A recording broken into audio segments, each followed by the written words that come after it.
Počas posledného októbrového týždňa sme spolu s našou kamerou zavítali do Popradskej arény.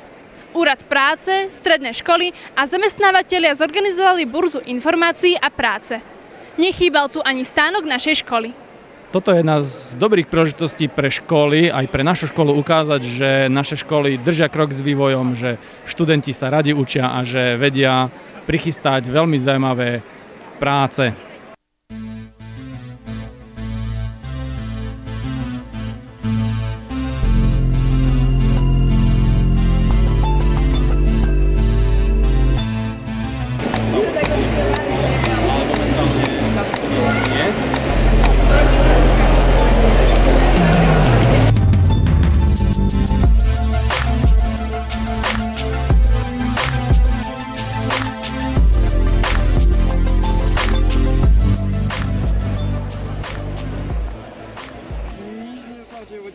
Aký má podľa vás pre toto mesto táto udalosť význam?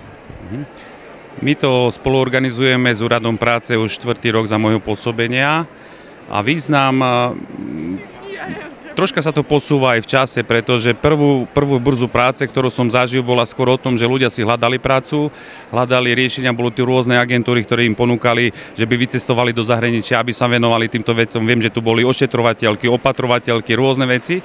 A teraz sa to preklopilo skôr v tom, že sa to práci je dostatok, skôr majú zamestnávateľia problém, aby naplnili tie stavy a skôr počúvam, že sú tu ľudia zo zahraničia. A skôr je to teraz o tom, že prídu študenti 9 ročníkov, ktorí sa rozhodujú pokračovať v svojom živote nejakou odbornou školou a pokračovať v tom, že by vedeli sa profesne potom uživiť a hlavne pokračovať v práci po štúdiu.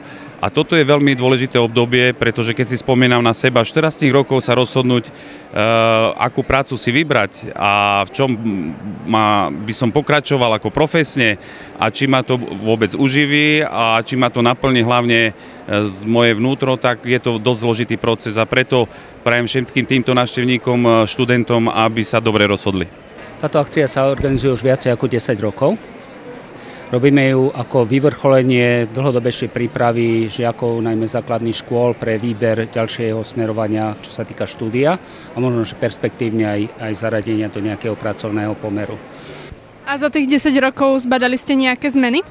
Začínali sme oveľa skromnejšie, začínali sme v priestoroch základných škôl.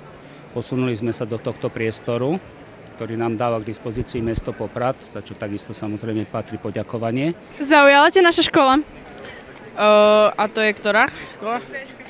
Áno, zaujalo ma to veľa rôznych odborov a rozmýšľal som aj na štúdiu na tejto škole. No... A čo ťa najviac zaujalo? Asi mechatronika alebo to staviteľstvo, architektúra.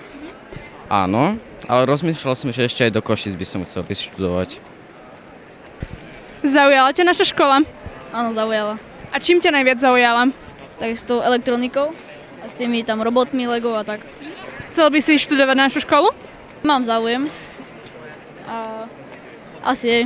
A rozhoduje sa medzi ešte nejakými školami? Áno. A medzi akými? Tak lesnícka, drevárska. Tam tiež taký stavbar.